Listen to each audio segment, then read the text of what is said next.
Alright, let's continue with more Elder Scrolls Online. So we finished the story in Balmora, and I gotta say, by all means, it was a very, very tragic story. It ended in the worst way possible.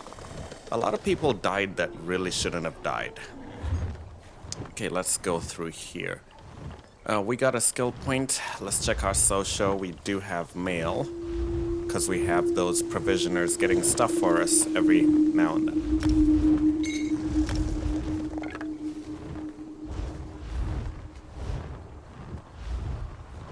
Okay, let's delete that. Alright, now, what quests do we have? We have, like, blood from a stone. Let's take a look and see what this one is about. That will be in journal. Quests. A dark elf businessman named Marla Retton is convinced that his brother and partner, Bernard, is hiding something in the Vassir-Didanat Ebony Mine. He asked me to investigate. I need a key to gain access to the mine. The mine's foreman, Nox, carries one that I could pickpocket. Bernard also keeps one under guard in the Retton Manor house. So let's go find a key.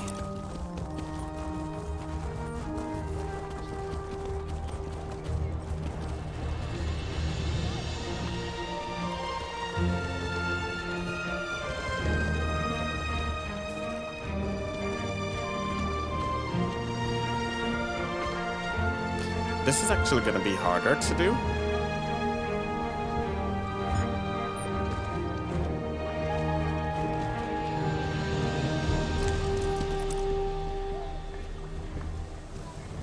It's going to be hard to pickpocket him without getting spotted. But he's drunk, so he's not aware. But there's a lot of people.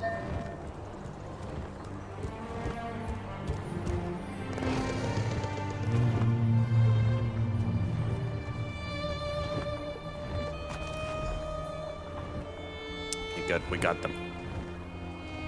How could I be so clumsy? I guess he realized that he lost it, but he doesn't know who took it, so let's go. Ha!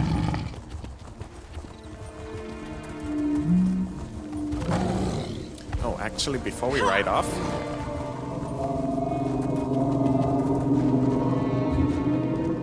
we need to grab our upgrade for the day, because I'm looking to max out our riding skills. I don't think I can do it yet, though, so because I don't think it's been 24 hours. Let me get this straight. The Silt Shrine. Oh, we can. We actually can.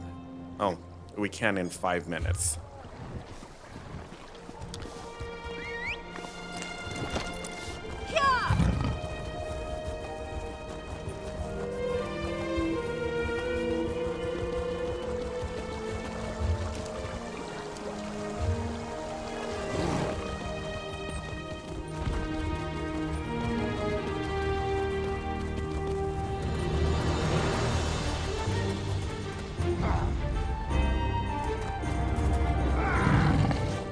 Let's just get off and fight.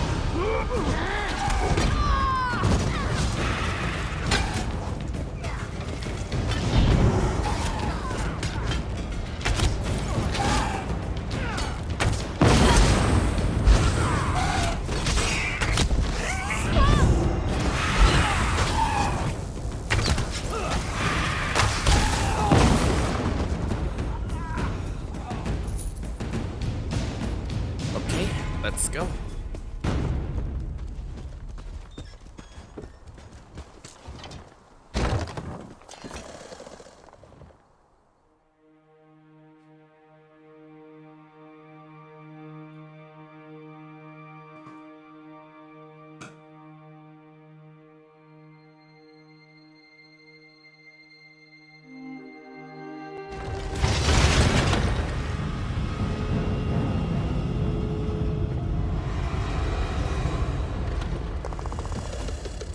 Got some bitter grain. So we need to search the mine. I don't know what we're looking for exactly, but maybe here's a clue. Bloody note. Don't let anyone else see this note. Not even our comrades can be trusted. We've got to give this one up. Coin isn't worth our lives. You haven't seen it yet. What I've seen. But they're talking about sending us back in to try and deal with a mess. And believe me, they won't be paying enough for that. Problem is, Retton has some real loyalists in our ranks. They'll kill us if we try to run too early. Got a plan though. Lemma is making the squads and planning the route. We'll get ourselves split from the rest and then make a break for it. If this is as bad as I hear it is, they'll probably just assume we died and never came looking for us. We can always find work somewhere else. Apparently he didn't make it out, so...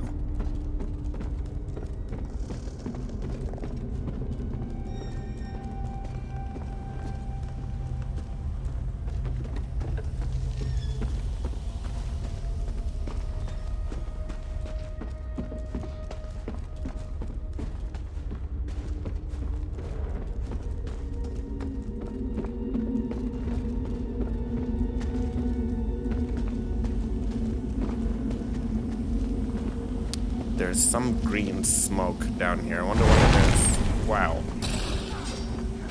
Okay.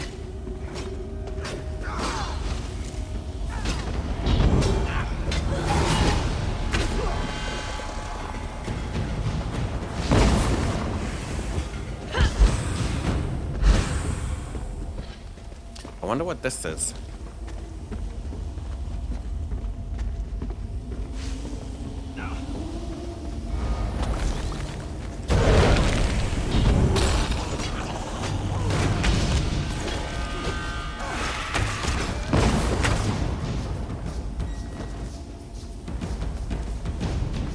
Not looking exactly clear what this is, but something bizarre is going on in here.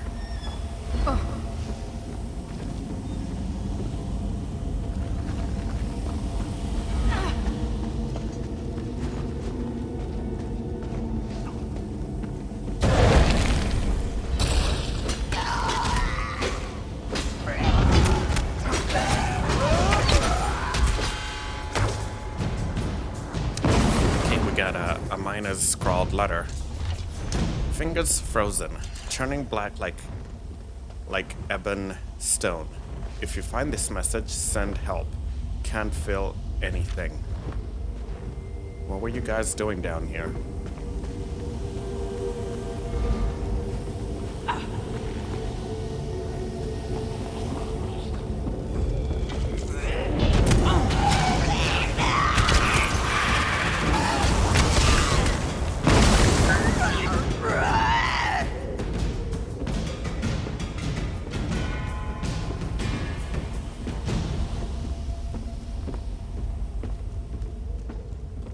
Unfinished letter. Master Retton, you'll be happy to hear that your scheme is working perfectly. Well, maybe not perfectly, but well, enough. The most recent batch of laborers came in yesterday. They were a sluggish bunch, wary too, but the promise of a few more drakes got them moving. They should make a fine batch. That alchemist of yours, Garvers is it? He's set up shop in the old Daedric ruin. You should see it. Haven't been around that many bottles on burners since my days in the skooma trade. He says he's working on some variation of the formula. You might want to ask him about it, boss. The air in this lab has gotten thick as my auntie's moral porridge. Foreman Knox. Now we're going into Daedric ruins. Okay, we're surrounded by two stone fiends.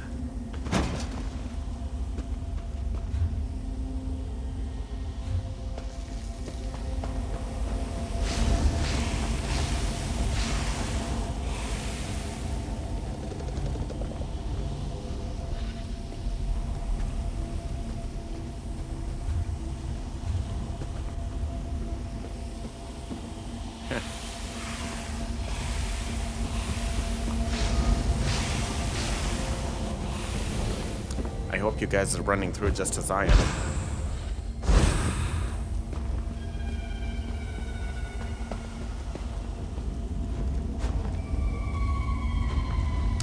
False ebony. My masters are truly fools if they believe this scheme will make them rich. True, the substance produced by the formula looks and feels much like the rare ebony ore, but it is not ebony, and any discerning craftsman will recognize this as soon as they use it to produce goods. I've tried to counsel Master Retton on this subject, suggesting it may be wiser and equally profitable to instead focus on selling the alchemical concoction itself. Though the formula was exceedingly difficult to translate and requires extreme precision to brew properly, the reagents I required to produce it are not overly rare. I could easily produce large quantities. Imagine my airborne form used as a weapon. It would fetch a fine price. Master Retton disagrees. According to him, the buyers don't care if the ebony is false. So long as they can use it to produce goods that pass a cursory inspection, they will be happy.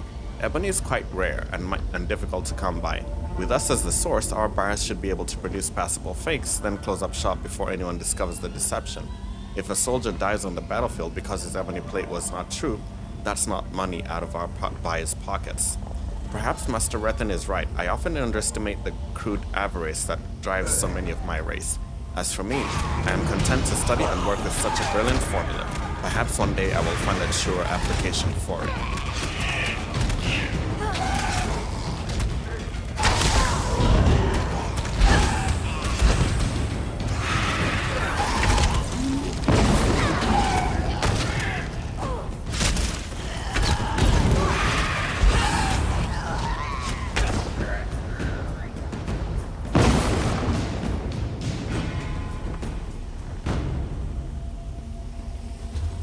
Yeah, I think we're headed the right way.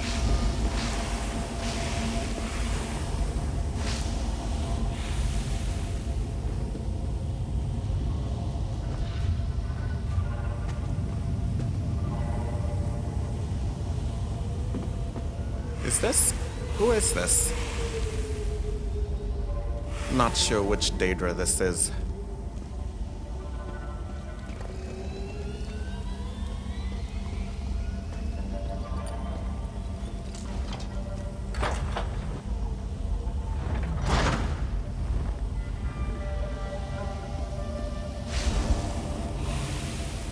The vile truth. What was that? The vile truth of Barbas. Okay, this is the dog. Let's read about him. I've always wondered about this dog since Skyrim. Let's see. From the moats of Pelagius Arbor, council Daedrologist in residence, Imperial City. Every true Daedrologist has a favorite prince. We rarely admit it, but it's true. Each prince, while horrifying, has a curious and often hilarious quirk. Hold on a second.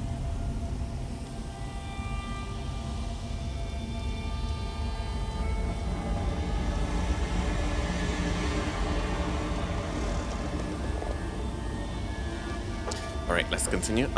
Sure, Gorath's peculiarities are well known, but when you really think about it, all the princes are a bit silly.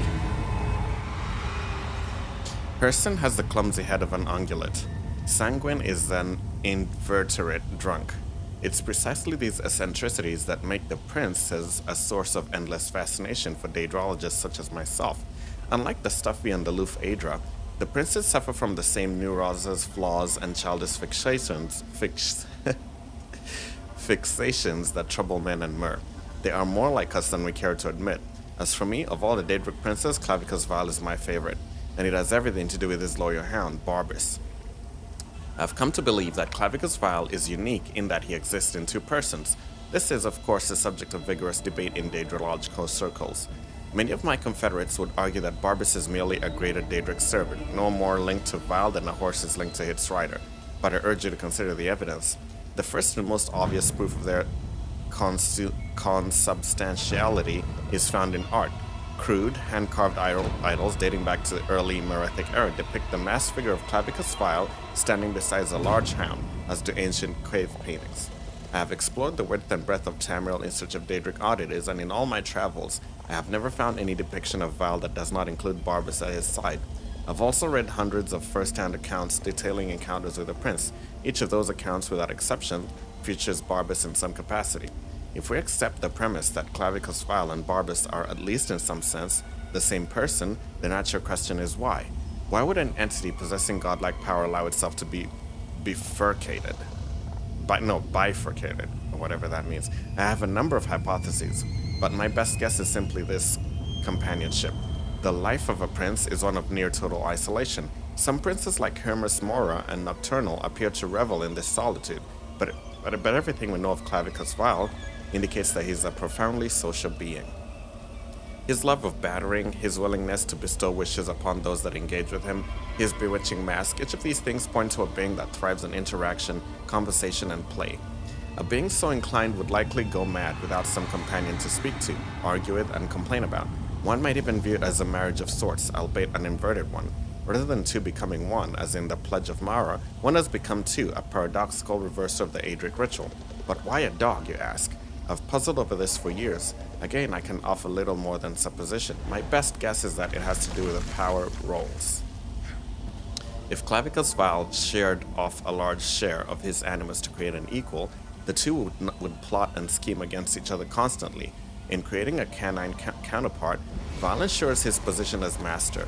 Dogs are ancient symbols of loyalty and submission. They are servants and never masters, so it is with Barbas. Of course, Barbas is not always a dog.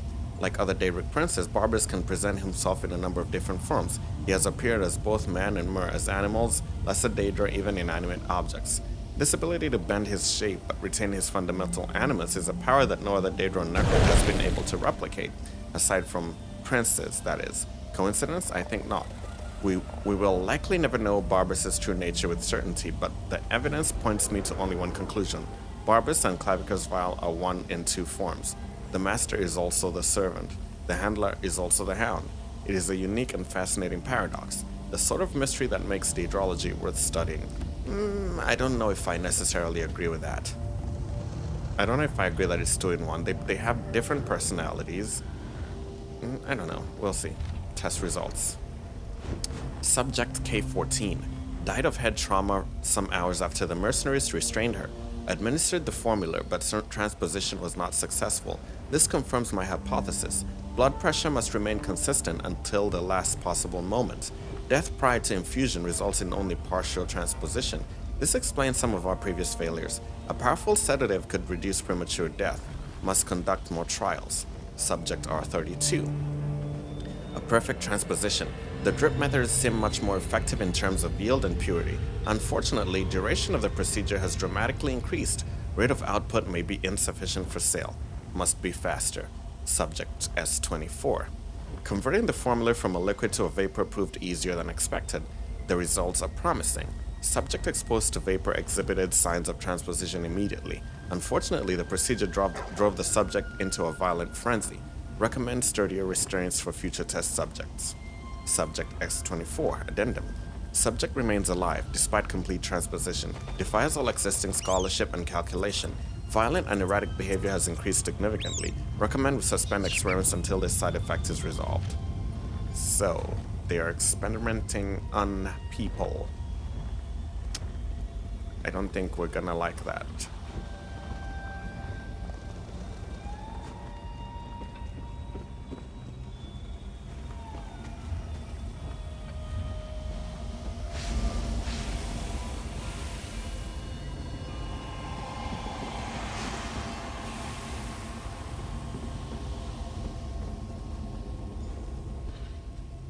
So, here is Garvos.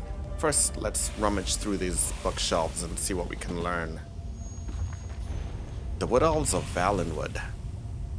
Unlike their Altmary and Dunmary brethren, the Bosmer have an attitude that is almost affable in particular respects. Certain Imperial diplomats have likened this breezy amiableness to the mellow intoxication a green note addict might first experience, but hasten not to categorize these as you would a Khajiit skooma fiend. These tree folk are vicious, adept at banditry, and worthy of your concern and attention, if not your respect. Thus, the Bosmeri race is governed, if one can describe this loose hegemony as such, by the royal Cameron dynasty. But there seems little rigidity or exertion of jurisdiction among the disorganized tribes of the Bosmer. Only slightly more stringent are the clan lines, which are matrilineal in nature. Ruled by the Tree Thane, or head tribesmen, these serve little purpose other than providing protection during times of war. The real power is wielded by the priests of the forest deity Y'ffre, known as Spinners, who enforce the Green Pact, a bizarre code of conduct forcing the Bosmer to feed carnivorously and never use living vegetation of any kind for any means. These are no woodland nymphs. Wood elves go to war not to conquer lands or covet precious resources, they do it for sport. Unless a threat to Valenwood presents itself, Bosmer consider the slaying of others to be simply unnecessary, and wagers are even made prior to raids regarding the theft of prized possessions without a drop of blood spilled. But when called upon, they excel at the bow. Youngsters are trained to a formidable degree to snipe using both range and speed to their advantage.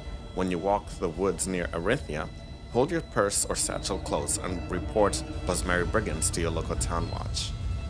I didn't know that. We've read that one. We've read that. We've read this one. We've read that one. And we've read that one as well. Let's talk to Gavros. You. I don't recognize you. You've made a terrible mistake in coming here. Do you feel it yet? The cold rush through your veins, the stiffness in your joints. Only a matter of time now. Only a matter of time. Tell me what's going on here? You really haven't figured it out. You're denser than those stone fiends. Master Retton brought me on to study a Daedric text, a formula for turning living flesh into a substance akin to ebony. Not a perfect match, but close enough. And you lost control of it. Something like that. But what does it matter? I'll be frozen solid soon, black as midnight. A commodity, nothing more. Ironic. You mean to rob me, I suppose. The scroll's just there. Have a care with it. Wealth always comes at a price. Is there no cure for this affliction? None.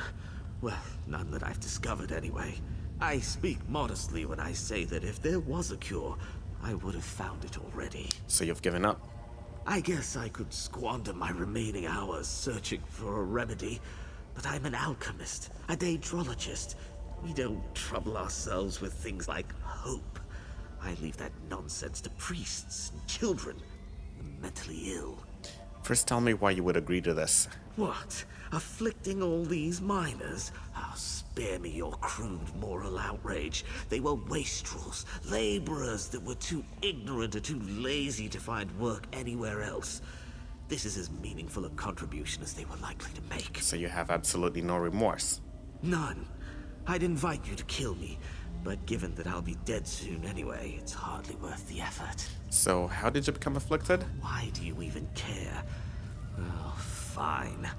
I altered the formula, turning the liquid decoction into a vapor.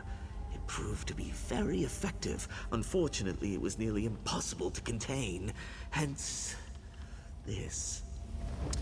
Okay, let's take the mysterious formula.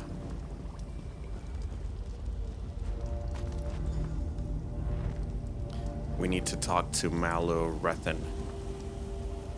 Okay, so he's gonna turn to stone pretty quickly anyway, so I suggest we leave him to his fate.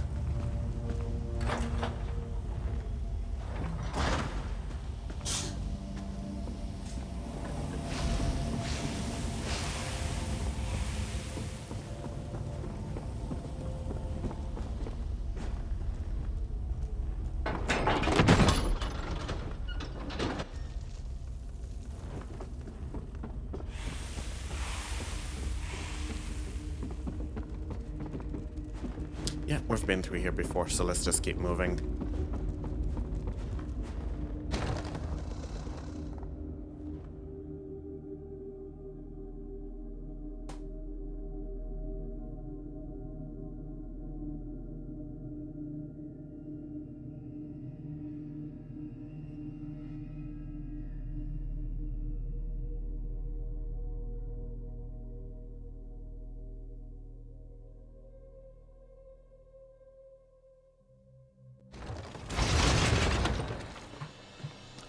Okay, let's go talk to Retton. He was actually right in his suspicion.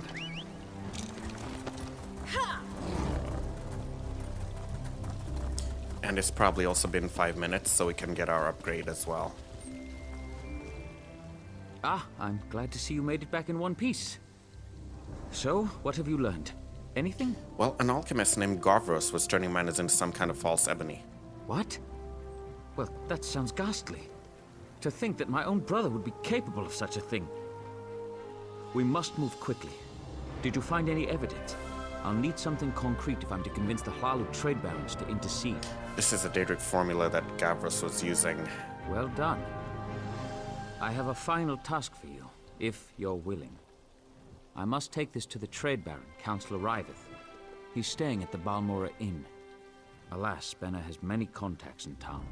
If he hears that I'm meeting Riveth, he may try to flee. What would you have me to do?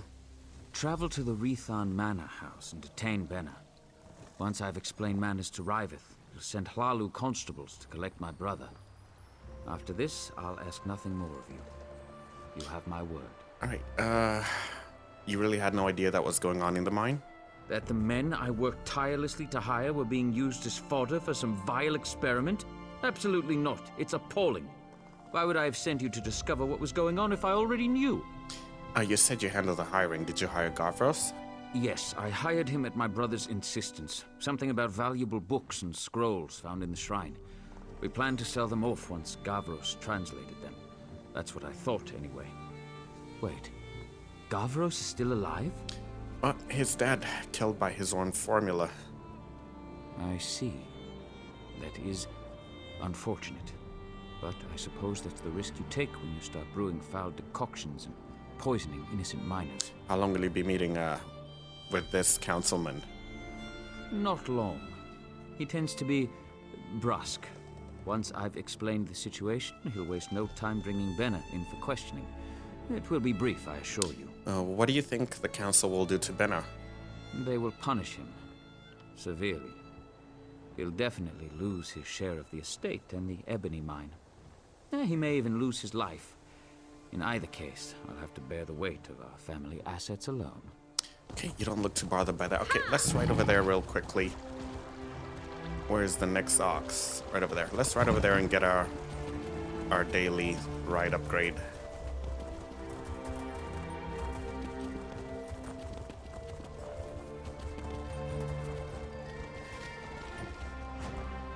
Beautiful dog. Yeah, we're gonna go for speed. 3 more days and we will be maxed out on speed.